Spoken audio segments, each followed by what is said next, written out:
વડોદરાના તાંદલજા ખાતે એક મોટી હોનારત થતા રહી ગઈ છે તેવો જ એક બનાવ સામે આવ્યો છે। તાંદલજા સન ફાર્મા કંપની સામે હાઈટેન્શન લાઇન નીચે વડોદરા કોર્પોરેશન દ્વારા ગાર્ડન બનાવવામાં આવ્યું છે, જે ગાર્ડનમાં ઝાડ ઉગાડવામાં આવ્યા છે, જેમાં આજે સરગવાના ઝાડની ડાળી હાઈટેન્શન લાઇનમાં અડી જતા 2 લાખ કેવી કરંટ ઝાડમાં ઉતરી ગયું હતું અને ઝાડમાં આગ લાગી ગઈ હતી।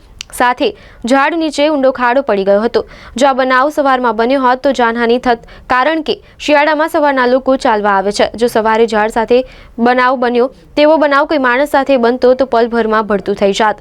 ઝાડ સાથે અર્થિંગ થતાં જ ઝાડ બળવા લાગ્યું હતું અને ભડકો એટલો જોરથી આવ્યો હતો કે 500 મીટર દૂર સુધી અવાજ સંભળાયો હતો। લોકો રોડ પર આવી ગયા હતા।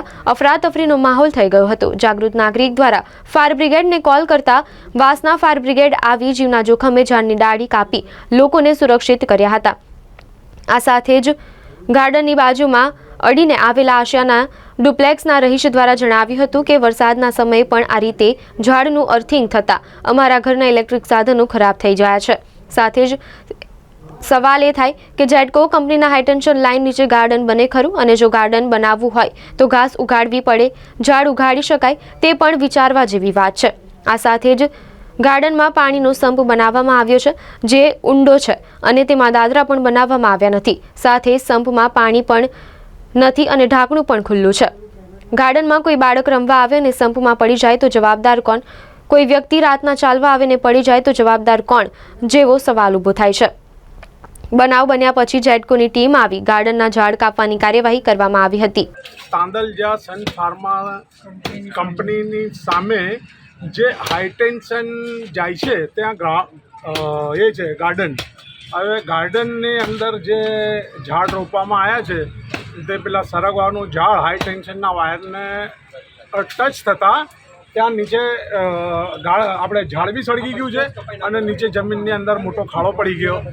ભવિષ્યની અંદર આ ઝાડ કોઈનો જીવ લઈ લે અથવા તો કોઈને નુકસાન થાય એ હિસાબે અમે આ ઝાડને કટ આઉટ કર્યું છે અને આ જે છે આપણે એને શું કહે અહીંના રહેવાસી ભાઈઓ તેમને જાણ કરી છે, તો જીબી વાળાને તમે આવો તો જણાવી દેજો જેથી કંઈ જોઈ લે। તમને કયો કોલ આવ્યો હતો? અમને બદામડી બાગ જે અમારો જે કંટ્રોલ રૂમ છે ત્યાંથી અમને કોલ મળ્યો અને કોલ મળતાની સાથે જ અમે અહીંયા હાજર ઝાડની કામગીરી પતાવી દીધી છે। કોઈ જાનહાનિ નથી, કશું જ નથી। શું નામ તમારું? સબ ઓફિસર નંદકિશોર જય સોલંકી। હું આશિયાના ડુપ્લેક્સ છે અને સન ફાર્મા કંપનીની સામે ગેટની સામે કોર્પોરેશનનું ગાર્ડન છે। વારંવાર અહીંયા આગળ ફોલ્ટ થાય છે। આ લોકો કોઈ એક્શન લેતા નથી। કોર્પોરેશનવાળા મોટા મોટા ઝાડ લગાવે છે અને કોઈ જાતનું કટિંગ કરવા આવતા નથી અને પછી એ બધું અમારે કરાવવું પડે છે। વર્ષમાં બીજી વાર ફોલ્ટ થયો, વર્ષમાં 2 થી 3 વાર ફોલ્ટ થાય। અમને ના પાડે છે કે તમારે કશું નહીં કરવાનું અને એ લોકો જાતે અહીંયા આવે છે, ઠીક છે, અને કોઈ મેન્ટેન કરતા નથી। વારંવાર કમ્પ્લેનો કરવા છતાં પણ કોઈ પણ જાતનું મેન્ટેન કરતા નથી આ લોકો, બરાબર છે ને। કંઈક પણ થશે તો એ જવાબદારી નાના છોકરાઓ અહીંયા રમવા આવે છે સવાર સાંજ, કંઈ પણ થશે તો એમની જવાબદારી રહેશે। આ શાનાથી ફાયર થાય છે? આ ફાયર જે થાય છે હાઈટેન્શન લાઇન જાય છે। હવે આ લોકો મોટા મોટા ઝાડ લગાવે છે અને ટચ થાય છે, એ ટચ થાય છે એને લઈને આ ફોલ્ટ થાય છે। વારંવાર આવું થાય છે, એકવાર ચોમાસામાં પણ થયું છે। ઓકે, અહીંયા આ જે ગાર્ડન શાખા છે તેમને તમે કોન્ટેક કરો છો? ગાર્ડન શાખાવાળા કોઈ સાહેબો આવે છે, કોઈ સાંભળતું નથી।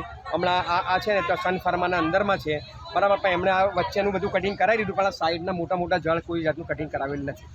ઓકે, તેના કારણે આજે શું થયું છે? આ ફોલ્ટ થયો છે અને ઝાડ આખું સળગી ગયું છે, અંદરથી ધુમ્મા નીકળી લેલા છે। પબ્લિક અહીંયા આવી ગયેલી છે, વડોદરા મ્યુનિસિપલ કોર્પોરેશનની ગાડી પણ આવી ગયેલી છે આગ બુઝાવવા માટે। શું નામ તમારું? જાવેદ પટેલ।